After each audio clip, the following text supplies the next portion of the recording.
Now there's tons of speculation about who could possibly be added in Super Smash Bros. Ultimate, but this time around the speculation seems to be pretty lacking when it comes to third-party characters due to Sakurai saying not to expect too many newcomers this time around. But there have been two third-party characters that have been getting lots of attention. Simon Belmont was one of those two, mostly due to him being included in a leak that correctly predicted other information such as Ridley, the Ice Climbers, and all the characters returning, plus the game's name. And despite not appearing in the leaks, Heihachi Mishima is the other big one. Why is he showing up in so many people's predictions? He's not exactly the most requested character like Sora or Banjo and Kazooie, so I'm here to fill in the gaps. Why is Heihachi Mishima such a big prediction for Super Smash Bros. Ultimate? Now before we get into the reasons why he will likely or should be included, let's go after the naysayers, the people who don't believe he'll get in or the people who don't want him in. Now back in the days of Smash 4's development, Sakurai actually intended to put Heihachi in the roster, but cut him because he couldn't think of a way to implement his movesets or playstyle. And that leads to people thinking if he didn't work before, what makes you think he would work now? And to that I say, remember when Ridley used to be too big? Also, did you know that in Super Smash Bros. Brawl, Pac-Man was considered for that game, but was cut for the exact same reasons Heihachi was cut in Smash 4. And where's Pac-Man now? In Smash. Not only that, but all of Pac-Man's moves are from his own games, aside from his grab. They didn't have to reach and pull across Namco's history to grasp at straws and get him in. It just took a little bit more thinking and planning, and the same could be done for Heihachi. And the second reason why a few people think he shouldn't be in is because they assume he would be a clone or echo of Ryu, which couldn't be further from the truth. Heihachi has different kinds of throws, different kinds of parries, he has key charging, counters, wave dashing. Tekken is even the source of Smash's rage mechanic, so some of Heihachi's mechanics could revolve around that. Plus, Heihachi has a lot more to work with this time around thanks to Tekken 7, which has been playable since the beginning of 2015 in the arcades, months before Sakurai was working on the project plan for Super Smash Bros. Ultimate. Heihachi now has power crushes, which are basically like a super armor, a rage drive, and rage arts. So Heihachi could have his own little personal rage mode whether you turn the mechanic on or off in the rule settings, similar to Lucario's aura. But unlike Lucario,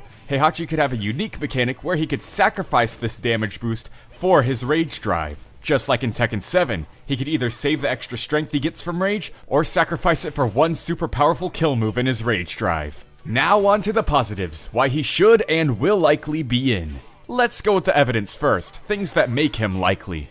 The first piece of evidence is one I just went over. It's that he's following the same path that Pac-Man took when he was considered for Brawl. Kinda funny how they're both Namco reps, which leads to the next point. It's that Bandai Namco is the only third party, aside from Square Enix, that has only one rep, while all the other third parties have more. The difference between Square Enix and Bandai Namco, though, is that Bandai Namco is actually assisting with production of the game. And that's the third point. Bandai Namco is back producing, so maybe as a gift for helping, Sakurai will include another rep. Since Tekken is one of Namco's most massive franchises, even doing better than Pac-Man, it's a no-brainer that Tekken is next in line to receive a rep. Several mechanics from Tekken are even already implemented into Smash Bros., like Rage Mode, which I mentioned earlier, and the new Squad Strike mode. While they didn't originate from Tekken, it does bear a striking resemblance to Tekken's Team Battle. I'm sorry, that was a bad joke. The fourth point is that there seems to be a trend of Mii Fighter costumes becoming full characters. We've seen it with Chrom, we've seen it with K. Rool, and of course the Inklings. Heihachi is also in that group. Not to mention he is the only Mii Fighter outfit to appear in another character's reveal trailer. Just like Geno from Super Mario RPG was the only Mii Fighter outfit to get its own eye catch. These Mii Fighters are pretty special, don't you think? And finally, the fifth point, which is quite a bit of a stretch, but it's still something interesting that I noticed. Tekken series director Katsuhiro Harada has stated many things regarding Smash Bros, even lending assets and team members to the Smash Bros team. But simply working with Sakurai isn't enough. There are plenty of third-party characters in Smash with directors or creators that aren't that involved with Sakurai anymore. An example being Yoshinori Ono, who is a big part of Ryu's inclusion. He doesn't follow Sakurai, and Sakurai doesn't follow him. Yet Tekken's director Katsuhiro Harada and Sakurai follow each other. So it's possible they're actually pretty good friends and appreciate each other's work, similar to Sakurai and Hideo Kojima, despite Kojima not being a part of Konami or Snake's inclusion anymore. So it's just interesting to know that these two are working close yet again. But now on to the more personal reasons why I think he should be in.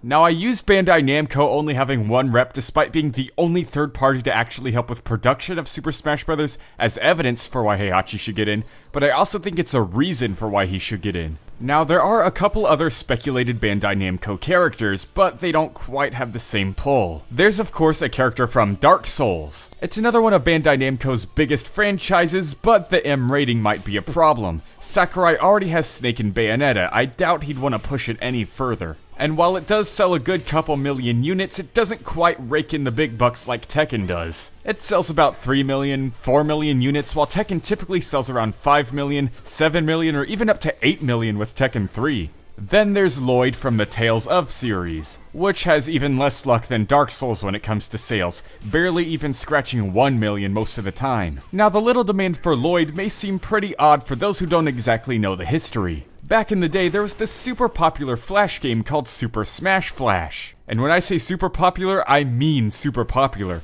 People loved it, and you guessed it, Lloyd was in there. No one ever brings up any other Tales characters, any other Tales games, it's just Lloyd, Lloyd, Lloyd. Enough to where he even got a Mii costume in Smash 4 too. But with that, Tales and quite a few other remaining Namco franchises just don't quite leave the same impact that Tekken did. People just liked Lloyd in those Smash Flash games. Point number 2 is that Tekken is the face of 3D fighters. We've got Ryu representing 2D, why not get someone to represent 3D? Virtua Fighter's dead, Soul Calibur's been dead until just recently, same with Dead or Alive, Mortal Kombat went back to 2D after only being in 3D for a little bit. Meanwhile, Tekken's been kicking and thriving in 3D the entire time. Point number 3 is that Heihachi is not only the face of 3D fighting games, but likely the face of fighting games in general, as Tekken is the #1 most successful fighting game franchise of all time. It sells more than Street Fighter, sells more than Mortal Kombat, even those popular anime fighting games like Dragon Ball, it even outsells Super Smash Bros. Itself. The fourth reason he should be in is that Tekken is no stranger to Nintendo crossovers either. Tekken Tag Tournament 2 had its own Wii U edition which had exclusive Nintendo-based modes and Nintendo costumes.